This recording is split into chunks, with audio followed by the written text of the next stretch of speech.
Hello, you wonderful people. Thank you very much for your time in tuning in once again to Mr. Michael's channel for extraordinary young people. Today we're focusing upon study skills, and I would like to introduce a method that I call short and sharp, a way of hopefully increasing your concentration and your attention span when you are studying for an exam or for a test. I'd like to begin by asking you a question, if you don't mind.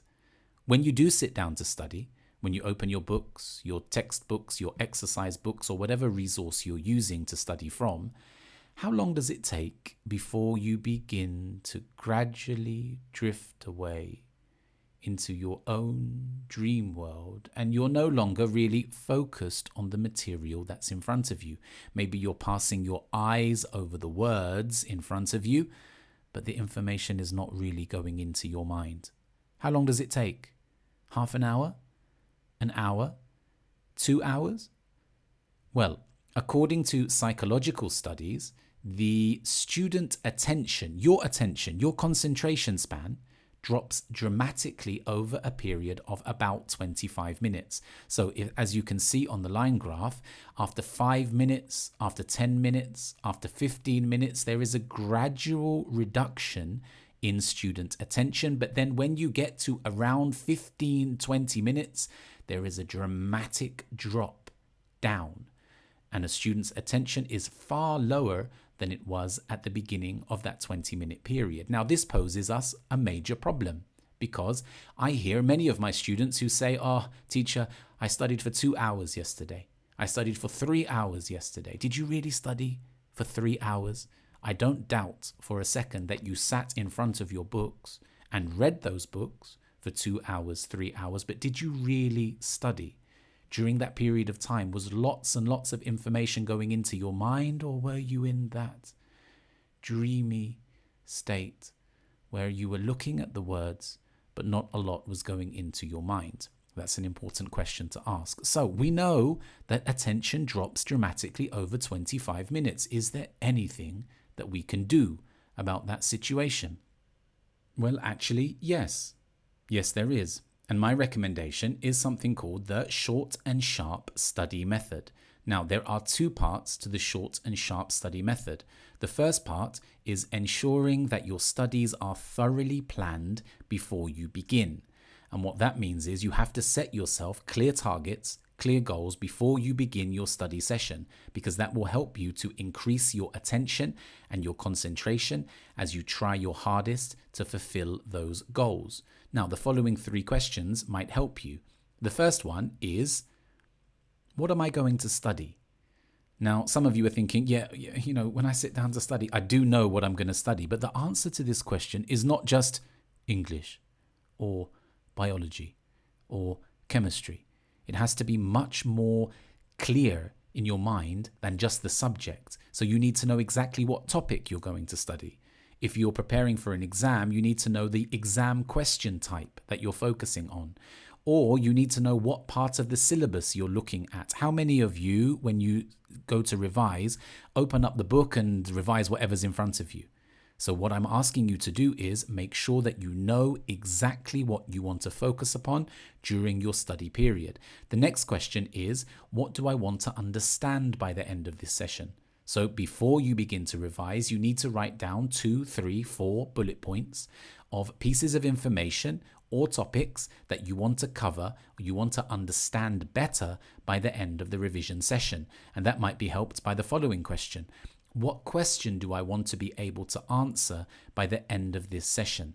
So if there is something that you're unclear about in your studies, you write the question on a piece of paper before you begin, and then by the end of your study session, you should be able to answer that question. And that will help you to focus your attention, and it will also help you to know that your studies have been successful.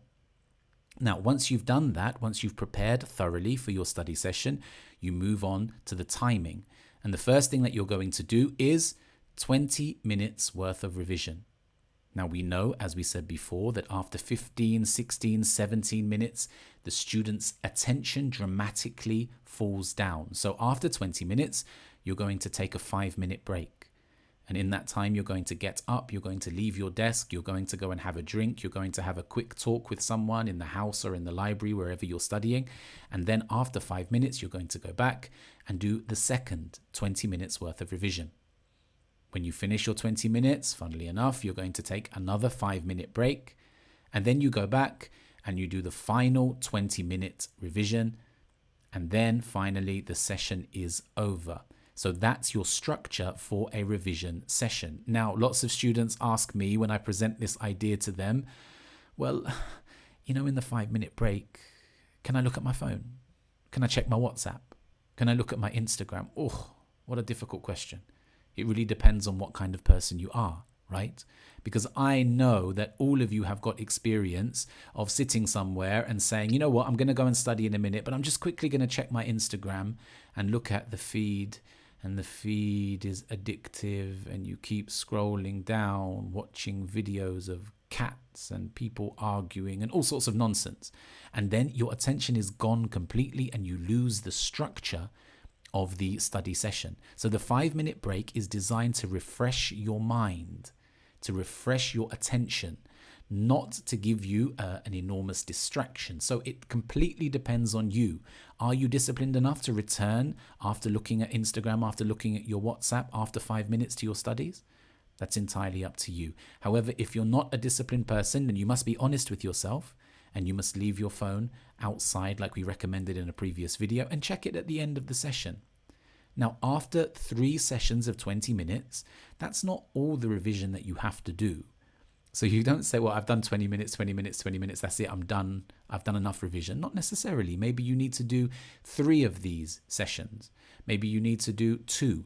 It's entirely up to your situation and dependent upon where you are. But this is the way that I would recommend approaching a 1-hour study slot. I think it's better for you to do 20 minutes, 5 minutes, 20 minutes, 5 minutes, 20 minutes, than sit down in one solid block for 1 hour, because I think that your attention will drift away and you'll no longer be focused on what you're doing.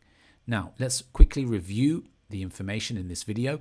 Quality, not quantity. We are focusing upon the quality of your studies, the quality of your attention.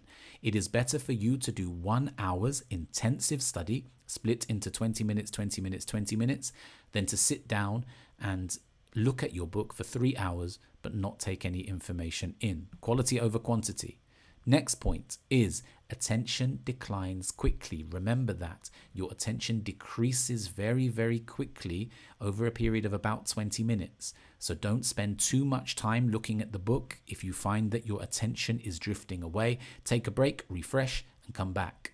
The third point is set yourself clear goals. Make sure you know exactly what you want to achieve when you are studying.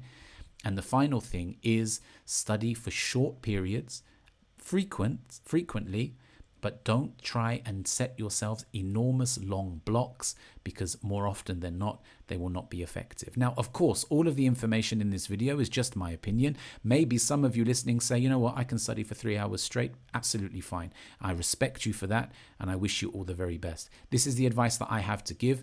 Let me know if it works for you. Let me know if you disagree with it. Write a comment in the box underneath and we'll get back to you. Thank you very much for your time. All the best with your exams and good luck.